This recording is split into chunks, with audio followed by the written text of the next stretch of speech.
परिस्थितियों में मैं सही कहती हूँ, कभी कभी गाली सा लगता है मुझे, क्योंकि एनजीओ आजकल बहुत अच्छी रेपुटेशन रखने वाला संस्थान नहीं बचा, क्योंकि एनजीओ के माध्यम से हमारे सामने इतने ज्यादा विसंगतियां समाज के सामने आई है कि एनजीओ को देखने का नजरिया भी कुछ बदला सा। लेकिन यकीन मानिए, परिवर्तन लाने के लिए कभी बहुसंख्यक लोगों की आवश्यकता होती नहीं। परिवर्तन हमेशा चुनिंदा लोग लाते हैं। इसलिए मेरी अभिलाषा है कि एक समूह के रूप में, एक नवांकुर संस्था के रूप में आज यदि हम लोग यहाँ पर शुद्ध अंतःकरण से उपस्थित है, तो इस छवि के परिवर्तन लाने के लिए हम सब निश्चित ही सक्षम हैं। साथियों, एनजीओ जिसे कहते हैं, जिसे हम अमूमन नॉन गवर्नमेंटल ऑर्गेनाइजेशन कहते हैं, या जिसे हम स्वैच्छिक संगठन कहते हैं,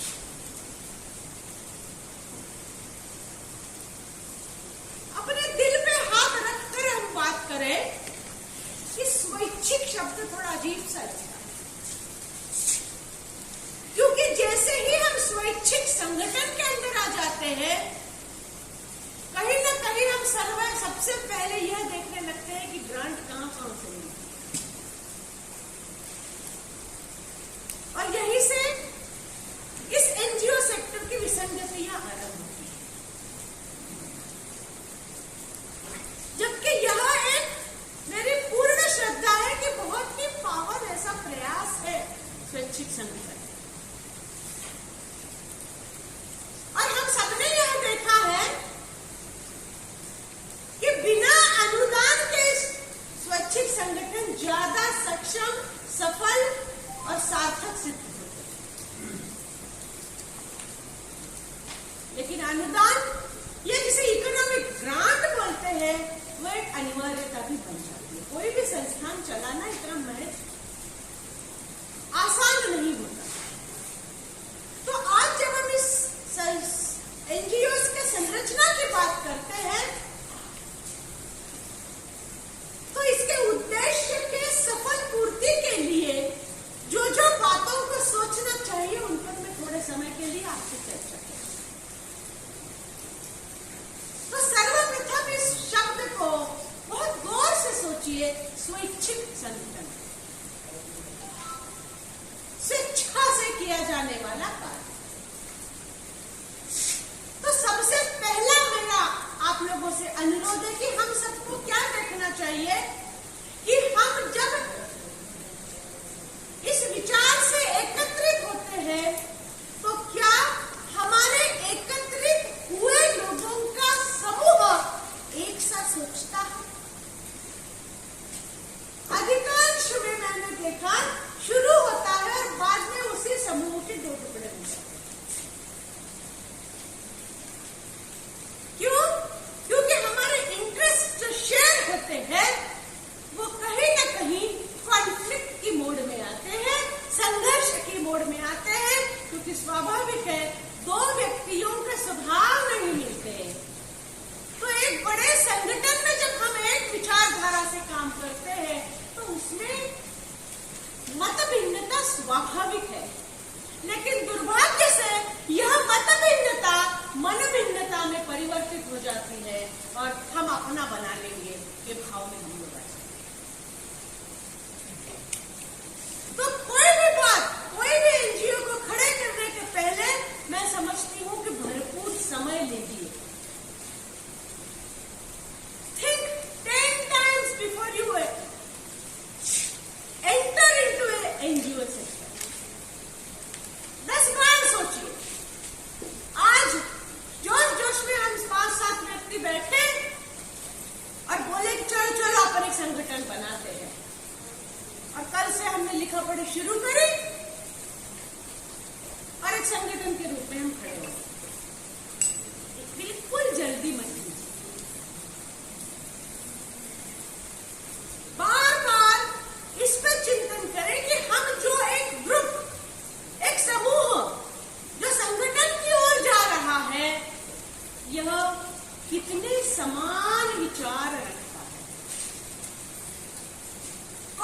मीन्स बहुत, यदि हम एवरेज निकालें तो मुझे लगता है मोर देन 80% संगठन आपको विभाजित मिलेंगे 3 साल के अंदर, 5 साल के अंदर। तो इसमें जो भी समूह आप पकड़े, उस समूह के ऊपर आप अच्छे से होमवर्क करें, होमवर्क बहुत अच्छे से करें, क्योंकि लोग कई प्रकार के होते हैं, सबके इंटरेस्ट डाइवर्सिफाइड अलग अलग होते हैं, और इसमें सस्टेनेबिलिटी, निरंतरता कठिन हो जाती है। तो पहले तो जोश शोश में हम बहुत ज्यादा करते हैं, फिर कुछ न कुछ इश्यूज लेके छोटे छोटे ईगोज का क्लैश शुरू हो जाता है, ईगोज का क्लैश। और ये ईगो क्या होते हैं? अधिकांश संगठनों को मैंने टूटते देखा है कब? जब पेपर में छपी हुई न्यूज में मेरा नाम ऊपर, तेरा नाम नीचे आया।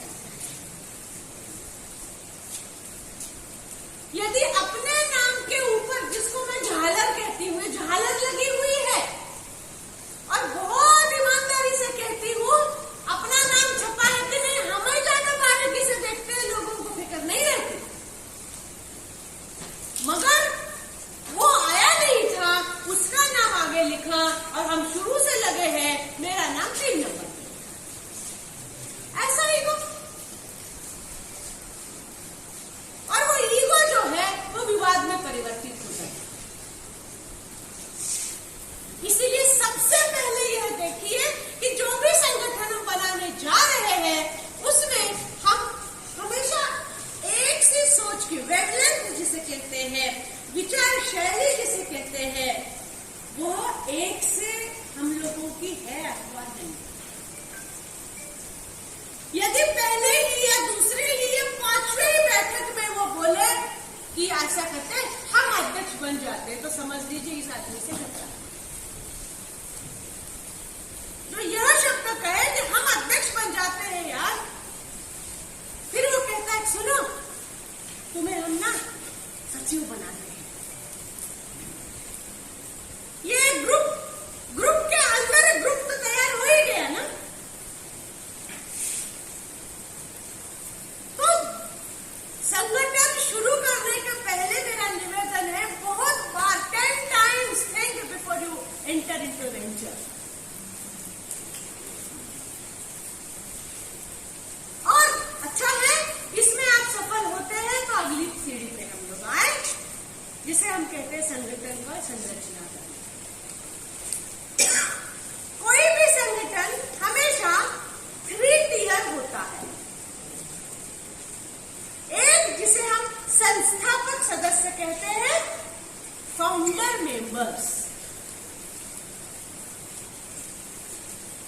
तो आपके संस्था में आप फाउंडर मेंबर्स उन्हीं को बनाइए जो मार्गदर्शन करे, पदाधिकारी बनने की लालसा को ना,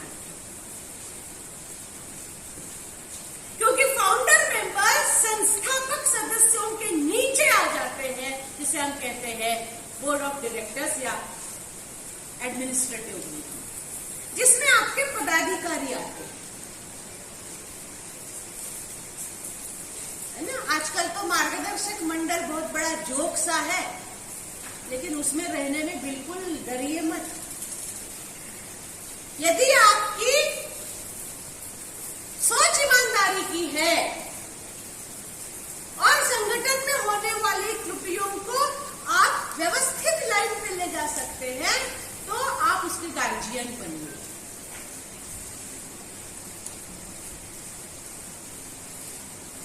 ऊपर का टियर होता है जिन्हें हम संस्थापक, जिनको बायलॉज में सबके नाम, एड्रेस है, सब कुछ हम आते हैं उस बात पे। तो सबसे पहले जो होता है वो संस्थापक सदस्य होते हैं। अमूमन 5, 6, 8 लोग तक आप संस्थापक सदस्यों के रूप में रखिए। और मुझे ऐसा लगता है कि इसी में जनरली आपके अध्यक्ष वगैरह बन जाए।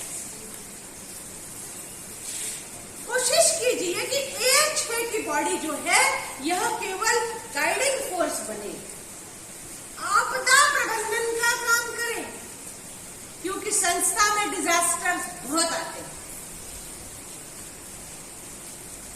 इसीलिए ये वो संस्थापक सदस्य हो जो एक उद्देश्य को लेकर जिन्होंने संगठन बनाया है मगर चलाने के लिए और हाथों में दिया, लेकिन उनके पास अपने सर्वाधिकार सुरक्षित रखे, ऐसे बायलॉज में लिखी है।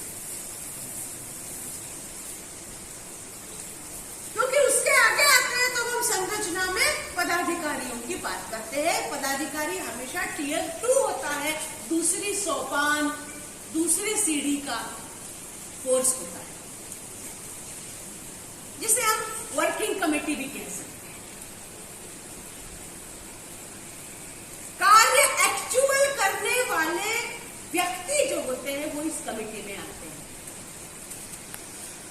जिसमें सबसे ऊपर स्वाभाविक रूप से आप अध्यक्ष नियुक्त करते हैं। अध्यक्ष आता है तो स्वाभाविक रूप से 2-4 लोगों को आप उपाध्यक्ष बनाएंगे,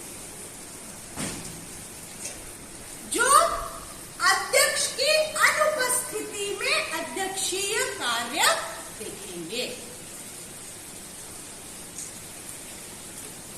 तो हम अधिकतम 2 उपाध्यक्ष भी आप इस संरचना में बना सकते हैं। उसके नीचे में आता है जिसे हम कहते हैं सेक्रेटरी, सचिव। सचिव बहुत महत्वपूर्ण दायित्व होता है। सचिव ऐसे ही व्यक्ति को चुने जो अध्यक्ष तथा आपकी मैनेजमेंट कमेटी जो है या संस्थापक सदस्य फाउंडर मेंबर्स के बीच का भी सामंजस्य बरकरार रखे। दोनों में संवादहीनता कभी नहीं आएगी। अधिकांश समस्याएं संवादहीनता के कारण पनपती हैं। तो सबसे फ्लेक्सिबल आपके ग्रुप का जो व्यक्ति है, फ्लेक्सिबल इन टर्म्स, जो फिजिकली फिट हो। क्यों? क्योंकि उसी को एक तरह से उस कुनबे के सामने चलना होगा।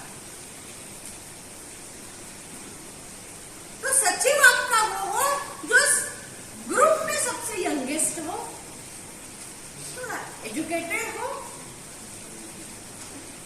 और उससे भी ज्यादा जिसके कम्युनिकेशन स्किल्स बहुत अच्छे हो। अधिकांश आपकी समस्याएं जो होती है वो सचिव के कम्युनिकेशन स्किल से निराकृत भी होती है। तो मुझे लगता है अध्यक्ष से ज्यादा कठिन सचिव का चुनाव। सचिव is the guiding force of the institution. फिर सचिव के सहयोग के लिए सह सचिव होता है। मनुष्य है और जितना अनिश्चितता का भाव मनुष्य जीवन में है और किसी में नहीं है, चाहे वैचारिक हो, शारीरिक हो, आध्यात्मिक हो। इसीलिए सह सचिव भी उतना ही एलिजिबल व्यक्ति को आप रखें। फिर बात आती है कि सचिव और सह सचिव में आपसी कम्युनिकेशंस बहुत स्ट्रांग लगते हैं। भाई कभी नहीं आ पाता सचिव, सबकी पारिवारिक जिम्मेदारियां सबकी रहती है। ऐसी स्थिति में नंबर 2 पर यदि संस्था का कोई होता है मेरे अनुसार तो वो सह सचिव होता है, अध्यक्ष नहीं। क्योंकि सचिव को अकाउंट्स मेंटेन, आपके मिनट्स बनाना, ये वो भी सब काम रखना पड़ता है, और एक व्यक्ति यह काम नहीं कर पाता। इसलिए प्रत्येक बैठक में सचिव के साथ साथ इंपॉर्टेंट दायित्व पर आपका सह सचिव होना चाहिए। उसके बाद तीसरे नंबर पर आता है हायरार्की, जिसे कहते हैं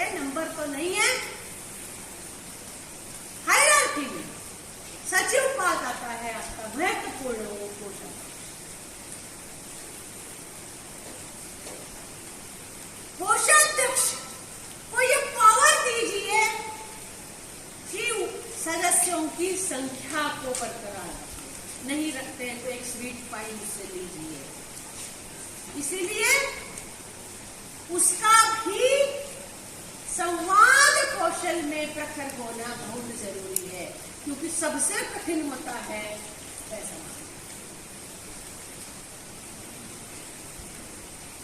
और पैसे मांगने वाले पे डिपेंड करता है, तो कोई भी दे देता है, कोई भी देता है। आजकल सहयोग इकट्ठा करना कठिन नहीं है, बशर्ते मांगने वाले किस ढंग से मांगता है। इसीलिए कोषाध्यक्ष को भी आप वैसा ही व्यक्ति रखिए जिसका कम्युनिकेशन अर्थात संवाद कौशल बहुत श्रेष्ठ हो।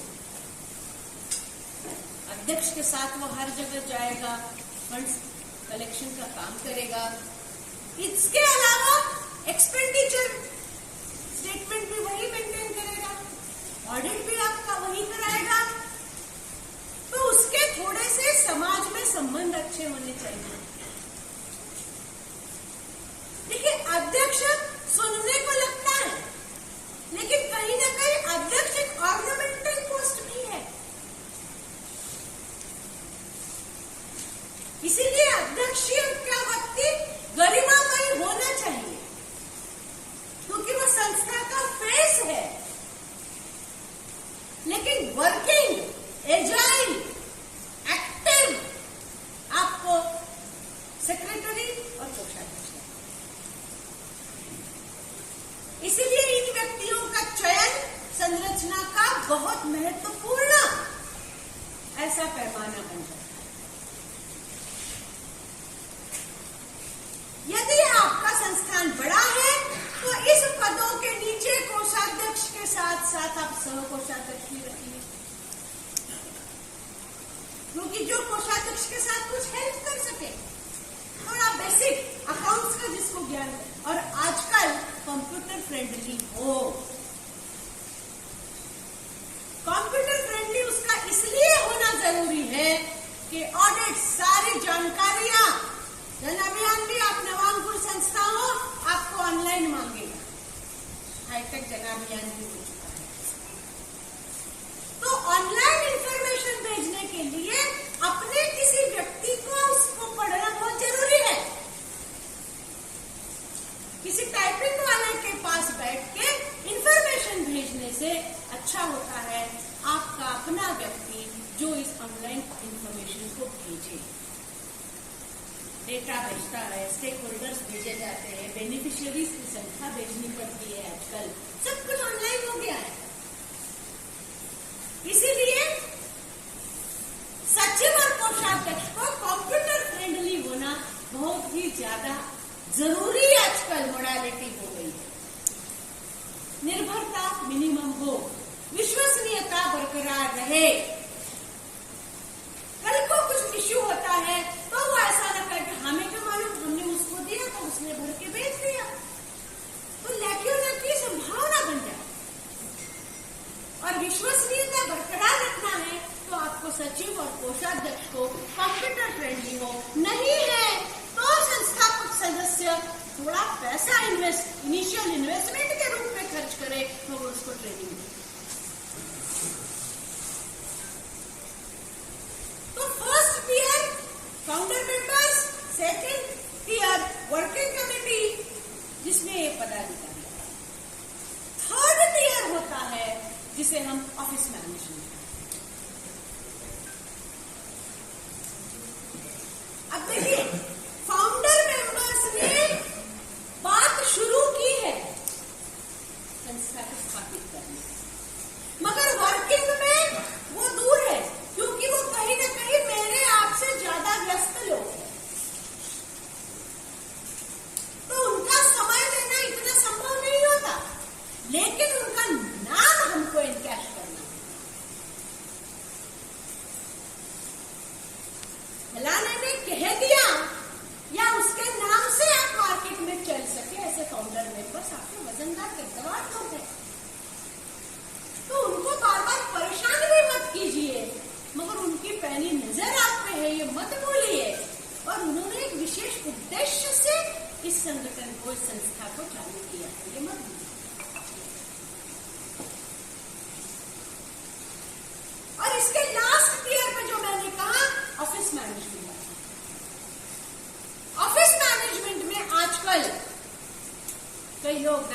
जैसी पदवी देने लग जाते हैं, या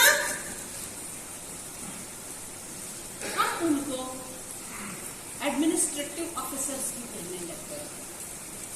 एडमिनिस्ट्रेटिव ऑफिसर्स आजकल हर संस्था में आपको पाए जाते हैं। अब ये एडमिनिस्ट्रेटिव ऑफिसर क्या करते हैं? ये एक्चुअली ऑफिस मैनेजमेंट करते हैं। अध्यक्ष है, सचिव है, जो 2 महीने में 3 महीने में बैठकें हो तो आए, मगर एक्चुअल आपका कोई भी प्रोजेक्ट को इम्प्लीमेंट कौन करेगा? वो एडमिनिस्ट्रेटिव ऑफिसर, क्योंकि उसके साथ नीचे फील्ड ऑफिसर्स रहते हैं, या जिन्हें हम आजकल प्रोजेक्ट असिस्टेंट्स कहते हैं, या जिन्हें हम फील्ड ऑफिसर, प्रोजेक्ट मैनेजर्स के नाम से भी जानते हैं। आप जानते हैं कई प्रकार के प्रोजेक्ट आपके संस्थान में चलेंगे। उदाहरण के लिए जेंडर एम्पावरमेंट, या आजकल स्किल अपग्रेडेशन बहुत इंपॉर्टेंट हो गया है, तो आपको कोर्सेस लेने होते हैं। उस कोर्स को आप चलाते हैं तो आपको डेटा देना होता है, बेनिफिशियरीज का आईडी जमा करो, स्कैन करो, आधार कार्ड दो, उसका नाम उस पोर्टल पे डालो। यह काम बहुत ही महत्वपूर्ण हो गए हैं। और किसी को बहुत महत्वपूर्ण बात करनी है तो आप जा सकते हैं, मेरी कोई प्रतिबद्धता नहीं है, प्लीज। और कान में आप यदि मोबाइल लगाए हो तो प्लीज आप बाहर जाके बात करें, कोई इशू नहीं।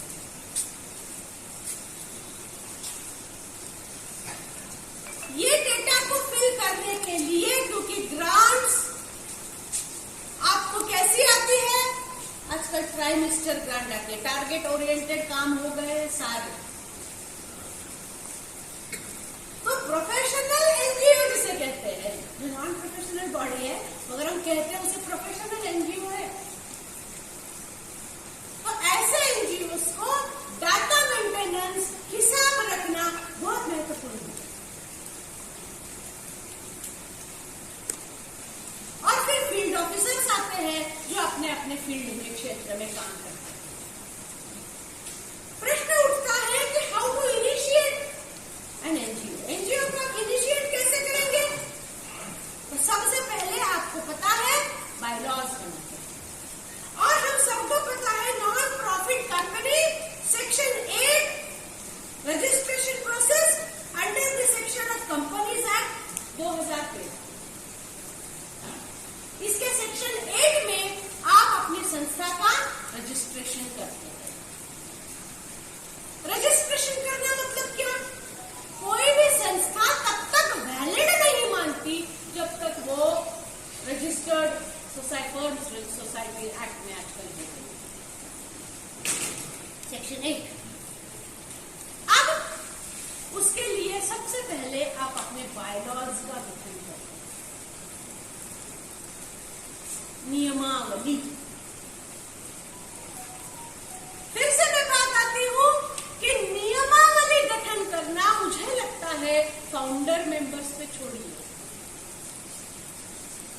किस उद्देश्य से आपको बुलाया है, यह जयनारायण जी अच्छे से बता पाएंगे कि उद्देश्य क्या है। सबको बुलाया है, तुमने ये किया है, वो किया है, तो किस उद्देश्य से अपने संस्थान को चालू करना है, उसी के सारे रिक्वायरमेंट्स आपके बायलॉज में रिफ्लेक्ट होने चाहिए।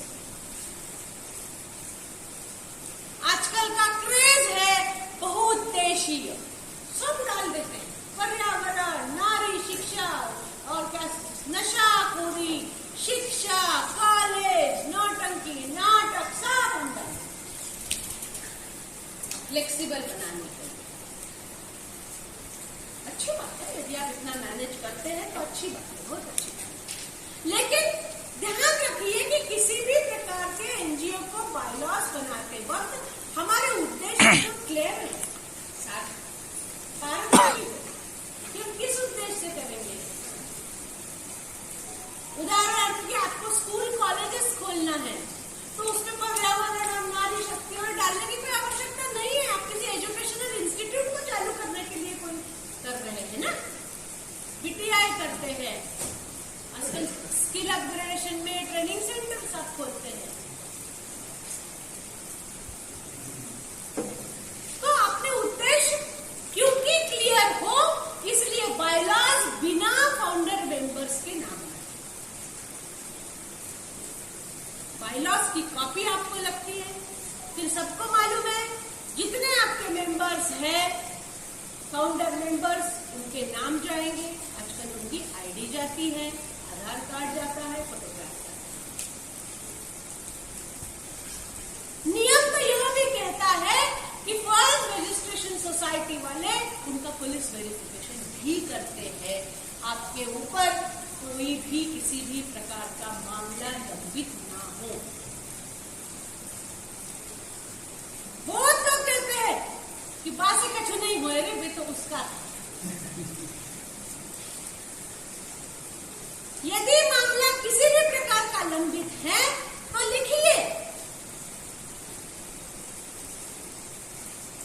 कोई जघन्य अपराध नहीं किया होगा, हो सकता है किसी का निजी कुछ हो, तो वो एजेंसी आपने जब अपना व्यक्त किया है उसके बाद रजिस्ट्रेशन में आपको सहूलियत मिलती है, तो उनका कार्यक्षेत्र के आपको नहीं देना था, मगर आप तो साइड सिटिंग में होते हैं।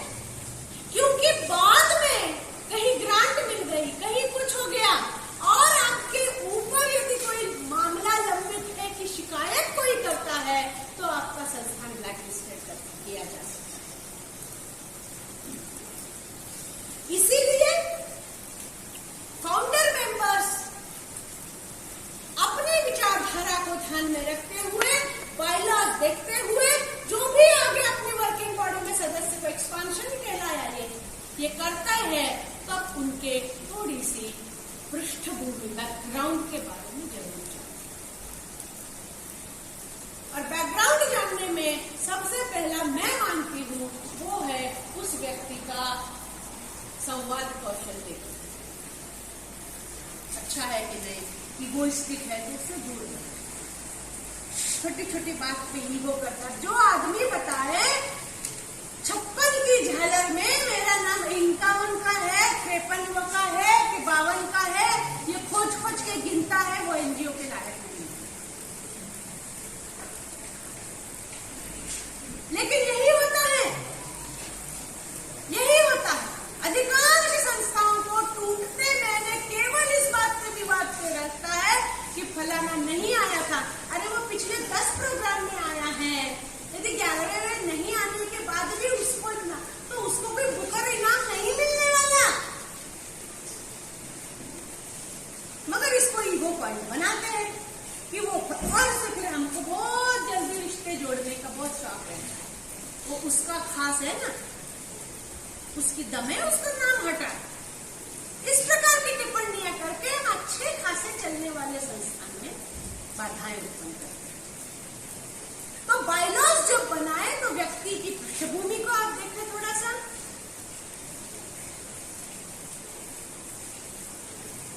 उसका टेम्परामेंट या उसके नेचर, उसका कल्चरल एक्सपीरियंस,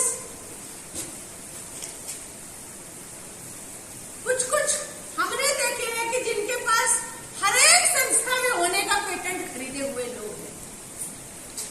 साल में 365 दिन होते हैं तो उनके पास 366 एनजीओ है। पेटेंट, सुबह उठ के वो कैलेंडर ही देखते हैं कि आज कौन सा दिन मनाने चलेंगे। ये टेम्परामेंट एनजीओ का अच्छा टेम्परामेंट नहीं है, ये एक चीप पॉपुलैरिटी का एक जरिया हो जाता है, जिनसे हमें लेना देना नहीं है। इन सब पे हमारा हस्तक्षेप होने की कोई आवश्यकता नहीं है। अपने एनजीओ पर फोकस करिए, क्या कार्य करता है, क्योंकि आजकल अभी मैंने आया आपको सस्टेनेबल डेवलपमेंट गोल्स की बात हो रही थी, उसका बहुत इंपॉर्टेंट पॉइंट है, दैट इज लर्निंग आउटकम। पूरा देश जो है आने वाला समय केवल और केवल 17 सस्टेनेबल गोल्स पे काम करने वाला है, और आप कुछ भी कार्य करें, आपके ऊपर ये दायित्व रहेगा कि आप उसे किसी न किसी सस्टेनेबल गोल से लिंक करें। और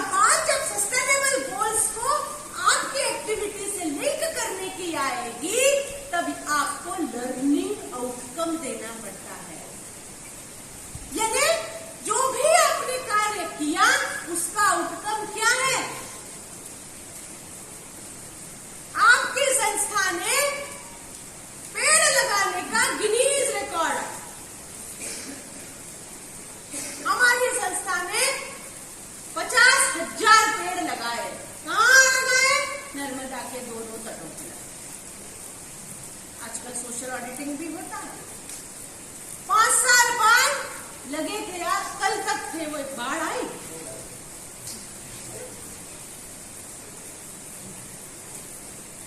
तो लर्निंग आउटकम कैसा होता है?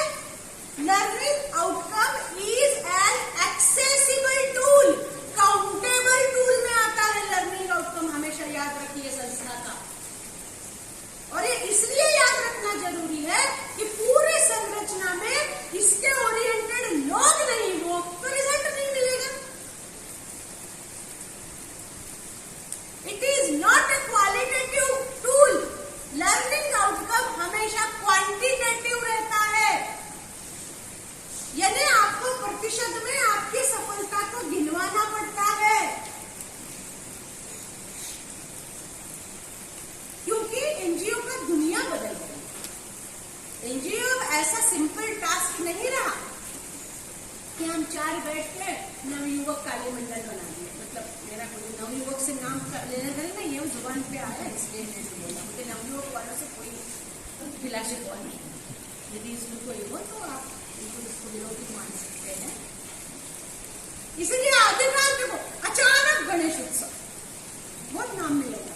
अचानक हम शामिल को बैठे थे, तो चलो गणेश जी रुपा देते हैं, रुक गए। अच्छा है, कोई बुरा काम तो नहीं किया आपने, लेकिन उसमें सस्टेनेबल गोल 0। वो तब होता है जो विगत 25-50 सालों से आप वो गणेश की स्थापना करते आए हैं, तो आप उसको सस्टेनेबल गोल भी ले सकते। देखिए समय बदल गया, आने वाला सारा समय ये सस्टेनेबल गोल्स हर एक क्षेत्र में इंपॉर्टेंट हो गए हैं।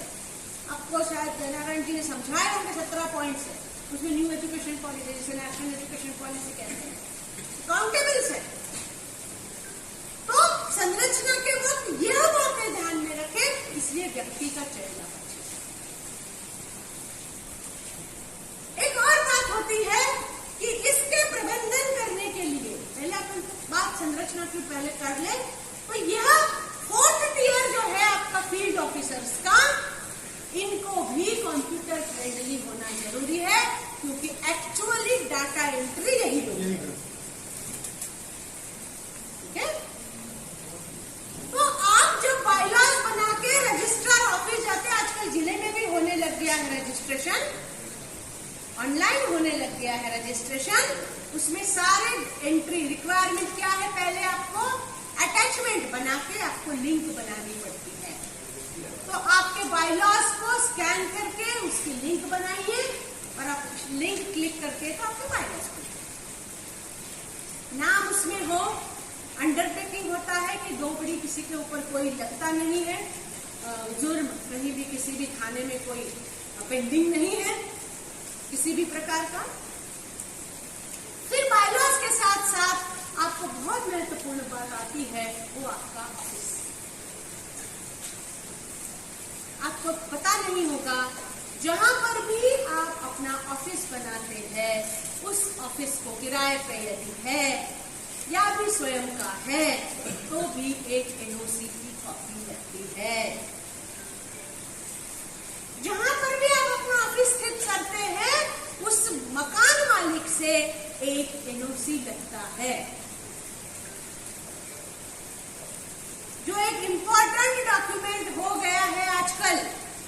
यदि स्वयं के घर में ही आप अपने ऑफिस स्थापित कर रहे हैं, तो आप उसके मालिक के नाते आप अंडरटेकिंग देते हैं, यह संस्था मैं हूं, मैं इसका अध्यक्ष हूं, और यह मेरी पूर्ण संपूर्ण अनुमति से ऑफिस चलाया जाए। एनओसी इस एनओसी को लेकर, हाँ, प्लेन पेपर पे हो सकता है, ये प्लेन पेपर पर हो सकता है, लेटर हेड हो और व्यक्ति का स्टैंपिंग हो तो चल जाए, ठीक है, कोई दिक्कत नहीं जाती। लेकिन एनओसी जरूरी है, उसके नीचे एनओसी वाले का यदि प्लेन पेपर है तो फोटोग्राफ लेकर सेल्फ अटेस्ट कीजिए, आईडी कार्ड। लेकिन ये बहुत इंपॉर्टेंट डॉक्यूमेंट है। उसके बाद आपको सबको पता है कि यदि आपका एनजीओ ऐसा है कि आप उसमें 80G में सहूलियत चाहते हैं, ये बहुत अच्छी बात है कि मैंने 5000 रुपए दिए, मैंने 1 लाख रुपए दिए, तो उसमें मुझे दान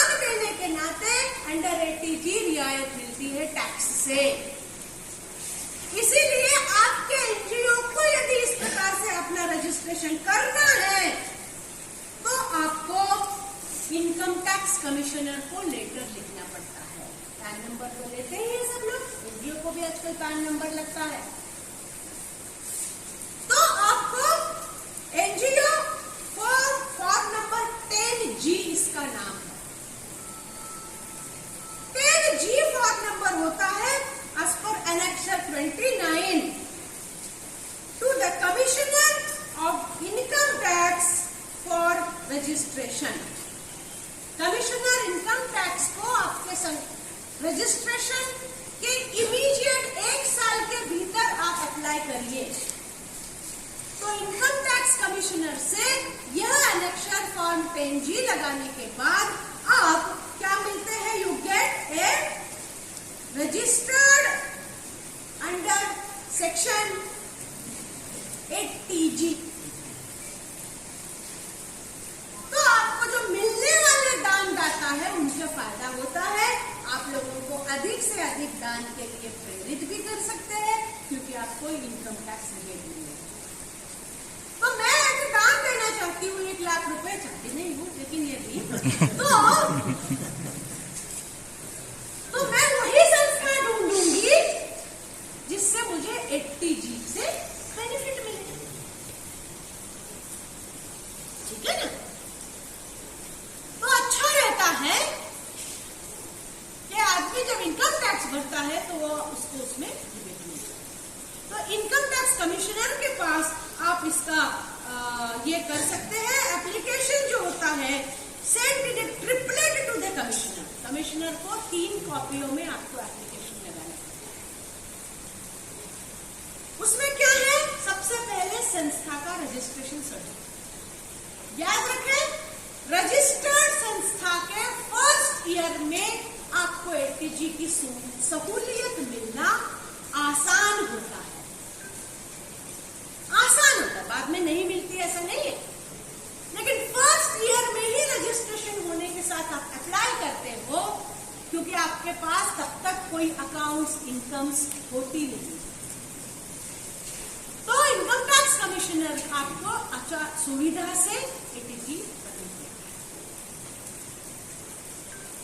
और याद रखें ट्रिपलेट्स में आप मुझे मालूम नहीं था तो प्रेजेंटेशन में एनीवे उसके बाद 3 कॉपीज में आपको अपना रजिस्ट्रेशन सर्टिफिकेट, उसके साथ बायलॉज की कॉपी, उसके साथ समस्त सदस्यों के इनकम टैक्स रिटर्न्स की कॉपी लगानी पड़ती है। जितने रिटर्न्स आपके मेंबर्स हैं उनके आईटी रिटर्न्स की एक कॉपी भी आपको उस सेट में स्कैन करके लगानी पड़ती है और 3 कॉपी में आपको सबमिट करना पड़ता है। स्कैन करके जो आप इनकम टैक्स कमिश्नर को, वो 1 सिंगल पेज का फॉर्मेट है जिसमें एक लिंक देना पड़ती है। आप सारे डॉक्यूमेंट स्कैन करके उस लिंक में भरते हो और लिंक क्लिक करने के बाद व्यक्ति इनकम टैक्स नहीं देगा उसको भी आप इनकम टैक्स पे ही नहीं है तो यदि कृषक हो सकते हैं, है ना? तो ऐसी स्थिति में आपको उसका सर्टिफिकेट देना चाहिए कि मैं कृषक हूं और मैं इनकम टैक्स के स्लैब में नहीं आता। आपका सीए देता है, सीए आपको सर्टिफाई करता है। कोई भी या कुछ ऐसे भी साथी हो सकते हैं जो बहुत अच्छी समाज सेवा करते हैं, जो कृषक भी नहीं है लेकिन छोटे स्लैब में नहीं आने वाले लोग हैं। उनका भी असेसमेंट कुछ ना कुछ बनके सीए सर्टिफाई करता है कि इतना कम 2 लाख से कम इनकम होने के नाते ये इनकम टैक्स के स्लैब में नहीं आते, तो इनका इनकम टैक्स असेसमेंट नंबर नहीं है। आजकल की डिजिटल हो गया है, अब काफी तो नहीं जाते, डायरेक्टली वहाँ पे पेन ड्राइव लगाता हूँ हो जाता है या ऑर्डिनरी जाना अलग से भेजना पड़ता है। ट्रिपलेट 3 कॉपीज हार्ड कॉपीज भेजते ही है और भेजना अच्छी होती है, क्योंकि उसका जो आप ऑनलाइन आया हुआ भी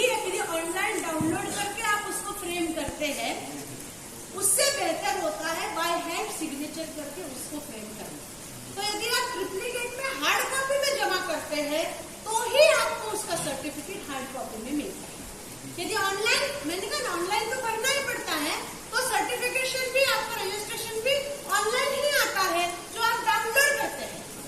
उस डाउनलोड करने के बाद आप उसको एक सेव करने वाला डॉक्यूमेंट है, आप उसको करते हैं, इससे हार्ड कॉपी सेव होती है, तो आपके लिए वो ज्यादा बेनिफिशियल होता है, उसकी ऑथेंटिसिटी ज्यादा है। ऐसा नहीं है कि डाउनलोडेड की ऑथेंटिसिटी नहीं है, कुछ भी कर सकते हैं। लेकिन यदि कॉपी बेचती है, क्योंकि 3 कॉपीज में हार्ड कॉपीज बेचनी पड़ती है, और मैंने कहा सिंगल पेज में आपकी 1 इन्फॉर्मेशन, प्रत्येक कॉलम की लिंक जाती है, ठीक है। फिर एक इम्पोर्टेंट इसके प्रबंधन की बात आती है, वो है आजकल सब लोग अपना फेसबुक, संस्था का एक फेसबुक अकाउंट बना ले, उस पे अपनी एक्टिविटीज, क्यों ये भी बता रही हूँ, क्योंकि अभी जैसे आप जानते हैं MHRD भी आपको रजिस्ट्रेशन करवाती है, ठीक है। तो आपने डेटा कुछ भी लिखा है, कुछ भी डेटा आप डालिए उस पे, XYZ मैंने ये किया, वो किया, वो किया, वो किया, तब MHRD जो विभाग होता है वो आपके सोशल मीडिया पे इसको क्रॉस चेक करता है, क्रॉस चेक होता है, जिसको कहते हैं डेटा वैलिडेशन, वैलिडेट होता है आपको प्रत्येक डाटा वैलिडेट। और डाटा वैलिडेशन, इसीलिए एक और छोटी सी सलाह दूंगी कि एक ऐप आता है जिसे कहते हैं जियोटेक। सारे फोटोग्राफ्स आप जब लेंगे तो जियोटेक ऐप अपने मोबाइल पे डाल दीजिए। जियोटेक ऐप पे क्या होता है, जब भी आप फोटो खींचते हैं तो उसकी लोकेशन भी आती है और उसका समय और दिनांक भी ऑटोमेटिकली आता है। तो क्या हुआ, जो आपका डेटा वैलिडेट हुआ है, क्रॉस चेक हुआ है, उसमें भी यही आएगा कि 8 मार्च के दिन ही आपने महिला दिवस मनाया। ये बहुत इंपॉर्टेंट है। आप कभी भी, आजकल मैंने कहा क्योंकि इस सेक्टर में बहुत ज्यादा विसंगतियां सामने आने लगी हैं, इसलिए आपके ऊपर कंट्रोल करने वाली एजेंसी भी बहुत सतर्कता से आपको देखती है, बहुत पैनी नजर से वैल्यूएशन वैलिडेशन आजकल होने लगी है। इसलिए जियोटेक ऐप में फोटो आपने निकाला कि ऑटोमेटिकली लोकेशन भी वो बताता है कि यह ट्रेनिंग जयनारायण जी ने, इसको 50,000 रुपए आया था, कहाँ संपन्न कराया, जितना भी आया। इम्पोर्टेंट यह नहीं है कि 50 आया कि 60 आया, इम्पोर्टेंट यह है कि क्या वास्तव में ऐसा ट्रेनिंग कंडक्ट हुआ, पहले कागजों पे होता था, अब वो समय बदल गया, अब उनको फिल्म बनानी पड़ेगी। 2 से 3 मिनट का वो वीडियो इनके भोपाल की पार्टी गए तो इनको पार्टी में क्या बोलते, CEO जो बैठते हैं आपसे, हाँ, ED डायरेक्टर CEO, कि आपको एक 3 मिनट्स का वीडियो ऑनलाइन डालना पड़ेगा। तो एज ए NGO भी पैसा मिलना जितना आसान है उतना ही जटिल है, लेकिन यकीन माने आजकल बहुत इजी हो गया है NGOs को फंड्स मिलना। अच्छा काम करिए तो 100% फंडिंग आपको होता है, लेकिन चोरी पकड़ना आसान है, चोरी पकड़ना बहुत आसान है। तो जियोटेक के फोटोग्राफ, जियोटेक ऐप पे फोटोग्राफ निकालिए, उसमें फोटो, लोकेशन, डेट, समय तक आ जाता है। फिर आपने अपने प्रोग्रेस रिपोर्ट में लिखा कि मैंने 8 मार्च को 12 बजे से 5 बजे तक महिलाओं का सम्मेलन किया, जिसके लिए आपको मान लीजिए कोई भी UNDPA ने आपको पैसा दिया है, UNDPA फंडिंग एजेंसी होती है, UNDPA ने आपको 10,000 रुपए दिया है, आपको अकाउंट्स प्रोक्योर करने आजकल कागज कोई नहीं मांगता, फोटोग्राफ्स डालिए, आपके ये डालिए, तो ऑटोमेटिकली मान लेते हैं कि इसको वैलिडेट हो गया है। इसके लिए नेमा मर्चेंट की बिल की कॉपी आवश्यक नहीं हो गई। बहुत बड़ा अमाउंट अकाउंट है जिसमें आजकल बिल नहीं मांगता, क्योंकि सबको पता लग गया यार कोई कार्यक्रम होगा तो आपको खाना तो खिलाएंगे ना। तो ऐसा ही बजट मिलता है कि खाने के लिए 20 रुपीज पर प्लेट से हमने दिया, कोई बात नहीं। तो ये ग्राह्य मान लिए जाते हैं आजकल कि इतना मिनिमम है, इतनी संख्या बिकनी चाहिए। 20 की संख्या पे गलती से 0 ज्यादा लग गया, इतना खाना आया तो इसीलिए जियो टैग के फोटोग्राफ्स को वैलिडेट करने के लिए बहुत महत्वपूर्ण माना जाता है। अपना फेसबुक अकाउंट बनाइए, ठीक है। फेसबुक अकाउंट में अबाउट अस स्वाभाविक सब डालते हैं, कौन कौन मेंबर्स है, इससे भी आपकी गरिमा बढ़ती है। एक्टिविटीज बदलते रहे। और अच्छी है तो फिर वेबसाइट बनाए, वेबसाइट बना सकते हैं आप अपनी, और रहती है सबकी वेबसाइट आजकल। स्पेस का थोड़ा सा 1500-1600 रुपए लगता है, मिनिमम स्पेस में मिलता है, बनता है। तो इसके प्रबंधन के लिए यह सारी प्रतिबद्धताएं जरूरी है। संरचना तो हो गई, प्रश्न संरचना का नहीं होता। संरचना सबसे आसान है, गणेश जी बिठाना बहुत आसान है। 10 दिनों तक सभी मात्रा में, पैमाने में उनकी पूजा अर्चना होना महत्वपूर्ण है। और हम देखते हैं पहले और आखिरी दिन डीजे लगा हो तो बहुत संख्या है संस्थान में आपके, और पहले दिन गणेश जी लाने तक, फिर आरती में 4 ही आए, 2 ही आए। आज तो पानी गिर रहा है यार, पानी गिरने में डीजे लग जाए तो सब नाचने आते हैं, मगर आरती के लिए पानी गिरता है। लेकिन मैंने बताया परिवर्तन चुनिंदा लोगों से आता है। फिर भी मेरी आस्था है कि वो गणेश जी खुद ही अपना प्रबंध करके 10-5 लोगों को सुबुद्धि दे ही देते हैं कि आरती होती है, प्रसाद मिलता है, सब अच्छे से। तो प्रबंधन के ये आजकल पैमाने। फिर क्या है इम्पोर्टेंट, आपने बायलॉज में जितनी लिखी है उतनी मीटिंग्स लीजिए, मीटिंग्स लेके मिनट्स लिखिए, मिनट्स को भी याद रखें, वैलिडेट करें। मिनट्स जो आप संस्था की बनाएंगे, एनुअल मीटिंग की, फलाने की, चुनाव की,